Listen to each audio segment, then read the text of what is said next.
how I physically restrained a patient working as a doctor in A&E. Now, as a junior doctor, several years ago, I used to work in one of the A&Es based in South London Hospital. South London, as you know, is one of the roughest areas in London. You know, they had multiple gangs, drug dealers, youth, you name it, violent people. And you have to be really careful how you move around, and not so much, in hospital premises like the A&E. But what I realized in South London A&E, where I worked, it was basically an open door. And even though you had security there, bear in mind that when patients come in, they might also come in with their relatives, and you don't actually know the background of their relatives.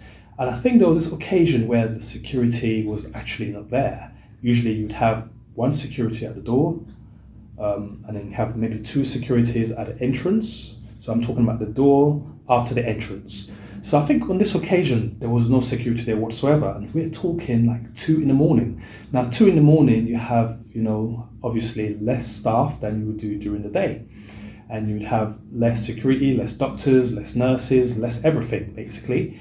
And there was this one occasion that this patient was practically very disruptive. He was physically aggressive. And he just came in looking like he was about to fight. I cannot remember the details, but it looked like he was about to fight maybe another patient or staff or someone else. And because when you're working in that sort of environment, you're constantly on guard. And even though I'm a doctor by profession, I do, that doesn't mean that, I haven't got that inner side of me too. So my instinct was basically, I need to stop anything that was going to happen next, because I don't know if this guy had any weapons, because, there have been occasions, which I'll talk about in another video, where basically weapons were brought to the A&E and there was a fight going on. So I didn't know if this guy had any weapons. So my instinct was basically wearing my blue scrubs, because we wore the blue scrubs, wearing my blue scrubs, I just tackled him from behind, got him on the floor, and I pinned him down like this. So basically he's not the George Floyd kind of pin. So if I can demonstrate that. So basically his head was like this and my arm was like this on his head. So I basically pinned him like this, and someone, went to call security. I don't know what the security were, whether they were on a break or maybe they were attending to another, whatever was happening somewhere else. Pinned him down like this, waited for security to come.